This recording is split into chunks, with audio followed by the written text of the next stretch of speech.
নমস্কাৰ সকলোকে পুনৰবাৰ মোৰ ইউটিউব চেনেল সৌৰভজ্যোতি ভিয়ালৈ বহুদিন পিছত পুনৰ এটা ব্লগ লৈ আহিছোঁ।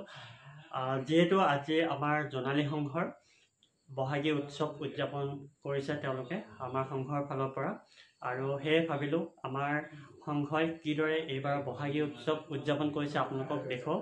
আৰু মোৰ লগত আছে আজি ভাগিনে মৌকুঁৱৰী নাচিব, তাইকো লগত লৈ যাওঁ আৰু আশা কৰোঁ আপোনালোকে মোৰ এই ব্লগটি শেষলৈকে চাব। আৰু যদিহে আপুনি প্ৰথমবাৰৰ কাৰণে মোৰ এই চেনেলটি ভিজিট কৰিছে তেনেহ'লে লাইক কমেণ্ট আৰু শ্বেয়াৰ কৰিব, লগতে ছাবস্ক্ৰাইব কৰি দিব মোৰ এই চেনেলটো, যাতে আগলৈ ভিডিঅ'সমূহ বনাব পাৰোঁ। গতিকে বলক আজি এই ব্লগটি আৰম্ভ কৰোঁ। আৰু ৰ'ব, তাৰ আৰম্ভতে মই মোৰ ভাগিনক এবাৰ চিনাকি কৰাই দিওঁ। ভাগিনক দেখুৱাই দিছোঁ, তাই কেমেৰা কৰি আছে এইফালে। এয়া মোৰ ভাগিন, তাই মৌকুঁৱৰী নাচিব আৰু সকলোৱে আশীৰ্বাদ কৰক তাই যাতে খুব ধুনীয়াকৈ তাত অংশগ্ৰহণ কৰিব পাৰে। মনু কি ক'বা? কি ক'ম, মই এইবাৰ ফাৰ্ষ্টবাৰ বিহু নাচিছোঁ ইয়াতে, মানে ঘৰত নাচিলে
পিছত পুনৰবাৰ সকলোৱে আকৌ এইদৰে মুকলি বিহুসমূহ চাবলৈ বা উপভোগ কৰিবলৈ পাইছে।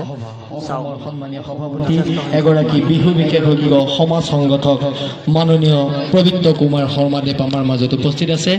এই আপাহতে আমি শৰ্মাদেৱক উদযাপন সমিতিৰ তৰফৰ পৰা এখনি বিহুৱানেৰে আদৰণি জনাব বিচাৰিছোঁ। আৰু এয়া আমাৰ দেৱেন দা সভাপতি।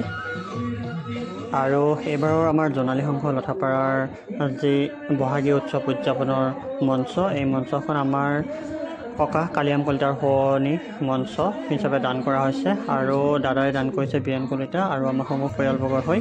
আৰু এইফালে আমাৰ ইয়াৰ জ্যোতিষ, নিপেন, জোন সকলো আছে, আৰু এইফালে এবাৰ দেখুৱাইছে এইফালে টুটুহঁত আছে, সকলো ব্যস্ত। আৰু এইফালে আমাৰ বুবু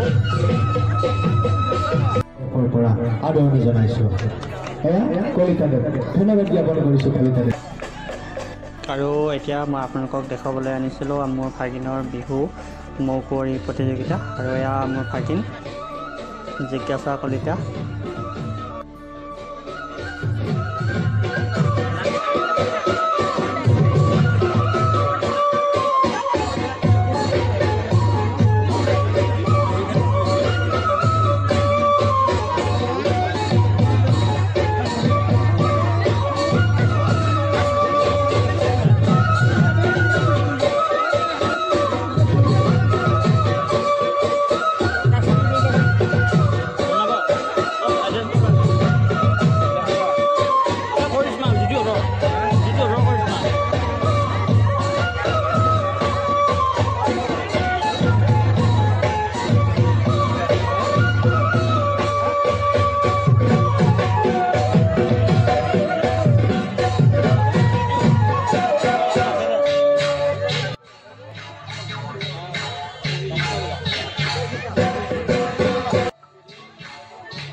বুঝিবা তুমি কলে ময়না বুঝি পাবা মোৰ বলে আচলতে যৌবনো আচলতে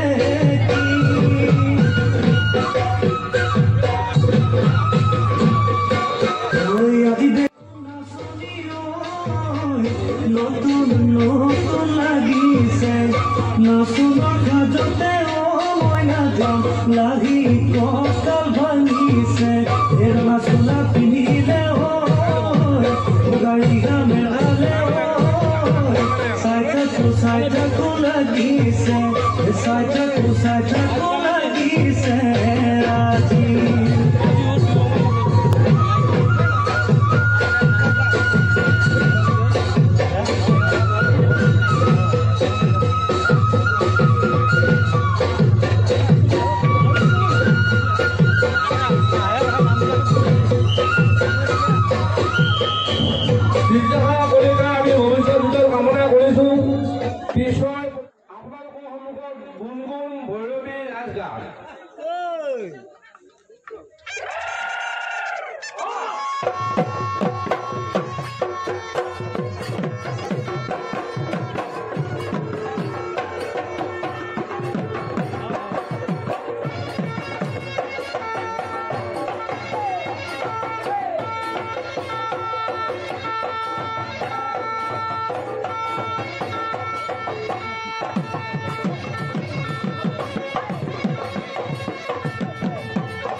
বিহু সদায় বৰগছ জৰিগছ আৰু টো হৈছে তেতিয়াহ'লে তুলসী তলত দিলে মানুহজন বাচি যাব পাৰে। সেইকাৰণে চাউলুং চুকাফাই পোনপ্ৰথমে মুকলি বিহুৰ আৰম্ভ কৰিছিল।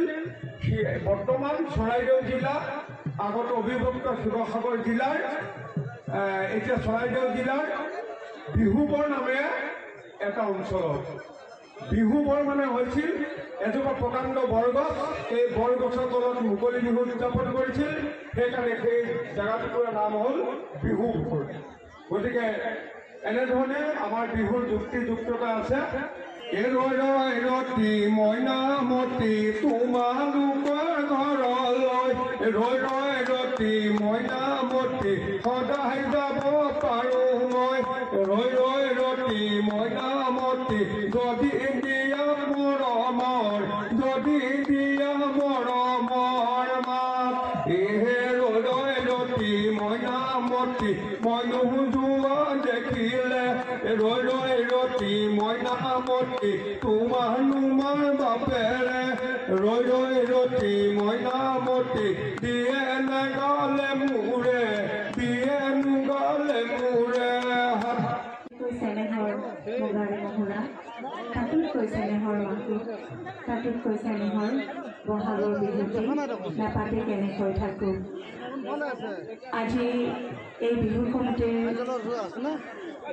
প্ৰত্যেকজন উদ্যোক্তা, সভাপতি, সম্পাদক, কাৰ্যকৰী সম্পাদককে আদি কৰি সকলোকে শলাগ লৈছোঁ। ইমান সুন্দৰ এটা আয়োজন মুকলি বিহুৰ।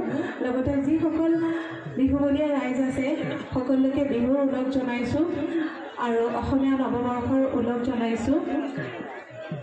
দৰং এনেকুৱা এখন ঠাই যিখনে অসমীয়া থলুৱা লোক সংস্কৃতি ধৰি ৰাখিছে।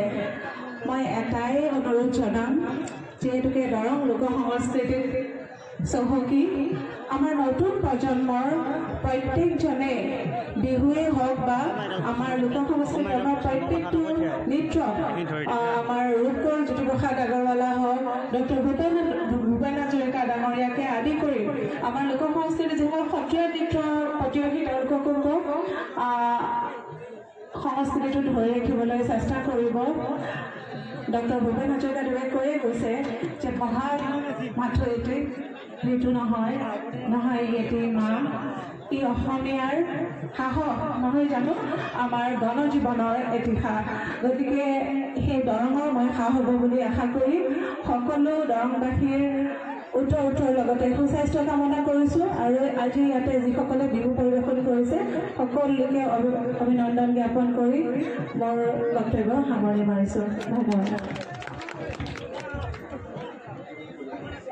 বাইদেউ ধন্যবাদ জ্ঞাপন কৰিছোঁ। তেখেত আছিল আৰৱী সুৰক্ষা বিহুৱতী আৰোহণ ফাউণ্ডেশ্যন আৰু গায়চাম পোষ্টৰ সন্মানীয় স্বত্বাধিকাৰী।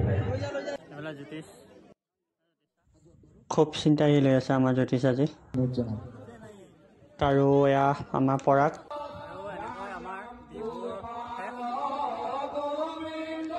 আৰু এতিয়া নিশা 3 বাজিলে আৰু 3 বজাত আমাৰ মুকলি বিহু প্ৰতিযোগিতা অন্ত পৰিলে আৰু এতিয়া আমি সকলো পাৰ হৈ যাবলৈ হ'ল।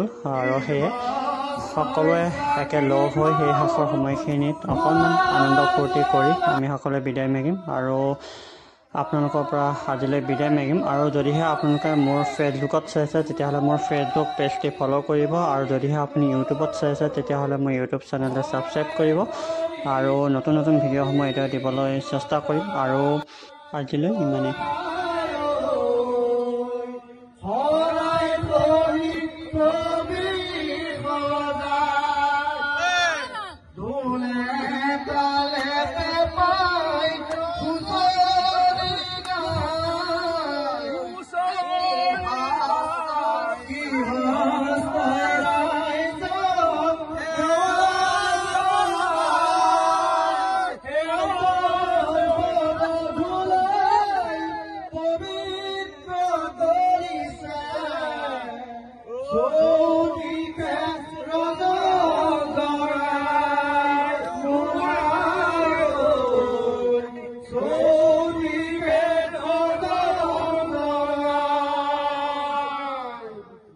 ধন্যবাদ।